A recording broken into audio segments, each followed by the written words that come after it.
And stories में आज हम लाए हैं बच्चों की एक प्यारी सी कहानी। ये कहानी है ईमानदार लकड़हारा की। इस कहानी के प्रमुख पात्र हैं रामचंद्र, कर्मदास और देवी माँ। देवी माँ की भूमिका में है उमा आचार्य, रामचंद्र और कर्मदास की भूमिका में है विक्टर बैनर्जी और कथावाचक हैं जॉय बैनर्जी। आइए शुरू करते हैं आज की कहानी।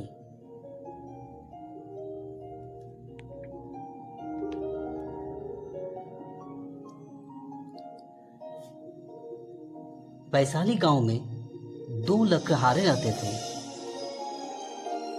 रामचंद्र और कर्मदास। गांव बहुत ही विशाल था, परंतु गांव के लोग किसी तरह से अपना गुजारा करते थे।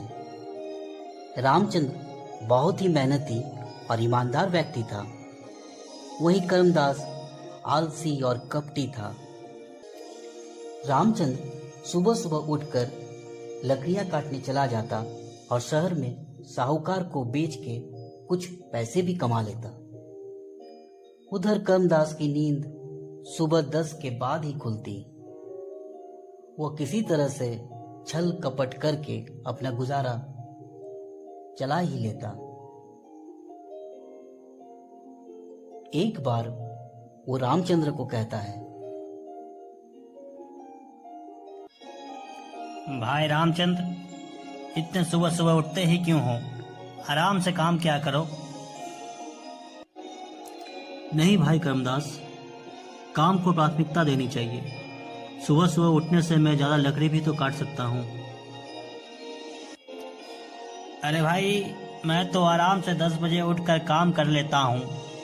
इतनी जल्दी उठने का क्या फायदा? फायदा तो है भाई। मैं धूप निकलने से पहले ही लकड़ियाँ काटकर साहूकार के पास चला जाता हूँ, और मैं जब शहर से लकड़ियाँ बेच आता हूँ तब तुम जंगल से लौटते हो। अब बताओ, फायदा तो सुबह उठने का ही हुआ ना। कर्मदास रामचंद्र को बुद्धू समझता था, क्योंकि वो इधर उधर करके किसी तरह से कमा तो लेता ही। एक दिन की बात है, रामचंद्र सुबह सुबह उठकर लकड़ी काटने जंगल चला जाता है। उस दिन धूप बहुत तेज थी। रामचंद्र नदी के सामने ही पेड़ काट रहा था। उसे प्यास लगी और कंधे में कुल्हाड़ी को रखकर यूं ही पानी पीने नीचे झुका। कुल्हाड़ी नदी में गिर गई।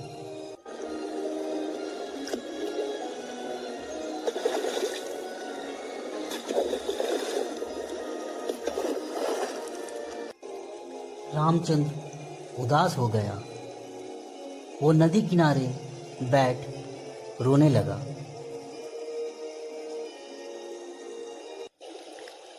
अब मैं क्या करूं? मेरे पास इतने पैसे भी नहीं कि मैं नई कुल्हाड़ी खरीद सकूं। कैसे मेरा गुजारा चलेगा? वो मायूस होकर नदी किनारे ही बैठा रहा। सुबह से शाम हो गई, पर वो रोता ही रहा। ये सब देखकर तभी एक देवी जल से प्रकट हुई और कहने लगी, बस क्या हुआ? कौन हो तुम? क्यों रो रहे हो? क्या मैं तुम्हारी कुछ मदद कर सकती हूँ? प्रणाम देवी माँ, मैं रामचंद्र हूँ। माँ, मैं एक लकड़हारा हूँ। आज मेरी कुल्हाड़ी इस नदी में गिर गई। मेरे पास इतने पैसे भी नहीं कि मैं नई खरीद सकूं। अच्छा, तो ये बात है। रुको, मैं तुम्हारी कुल्हाड़ी लाती हूँ। देवी माँ तभी जल से एक सोने की कुल्हाड़ी निकाल लाती है।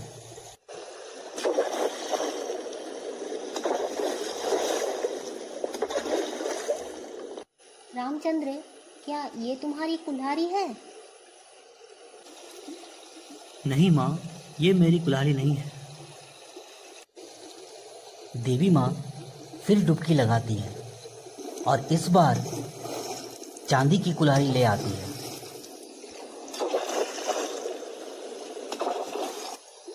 क्या ये तुम्हारी है?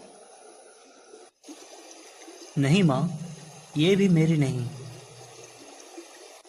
देवी माँ फिर से डुबकी लगाती है और इस बार लोहे की कुल्हाड़ी ले आती है। रामचंद्र, आप देखो, क्या ये लोहे की कुल्हाड़ी तुम्हारी है? हाँ माँ, ये मेरी ही कुल्हाड़ी है। धन्यवाद माँ, ये मेरी ही है। तुम बहुत ईमानदार हो पुत्र। ये तीनों कुल्हाड़ी आज से तुम्हारी। रामचंद्र खुशी खुशी तीनों कुल्हाड़ी लेकर घर की ओर जा रहा था।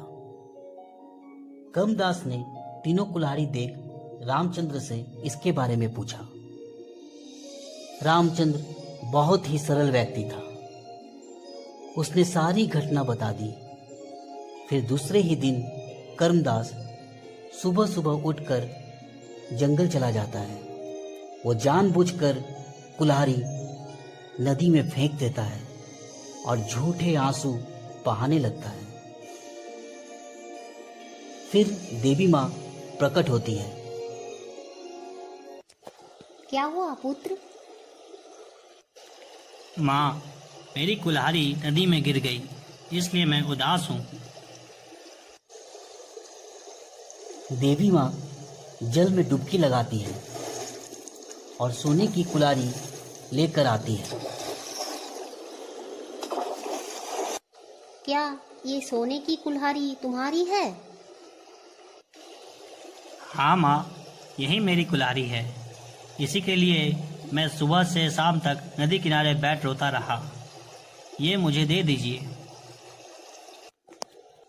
मूर्ख, इतने लालची हो तुम? तुम मुझसे छल करके ये सोने की कुल्हाड़ी लेना चाहते हो? तुम्हारे मित्र रामचंद्र को उसकी ईमानदारी, मेहनत और सच्चाई का इनाम मैंने दिया है। तुमने सोचा कि तुम मुझसे कपट करके सोने की कुल्हाड़ी ले लोगे। मैं तुम्हें तुम्हारी लोहे की कुल्हाड़ी भी नहीं दूंगी। यही तुम्हारी सजा है, मूर्ख इंसान।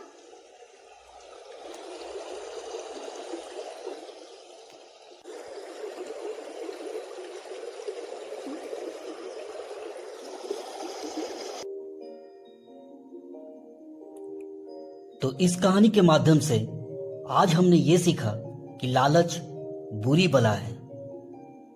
इसीलिए जीवन में हमेशा सत्य और ईमानदारी के रास्ते में ही चलना चाहिए। इसी से खुशी मिलती है।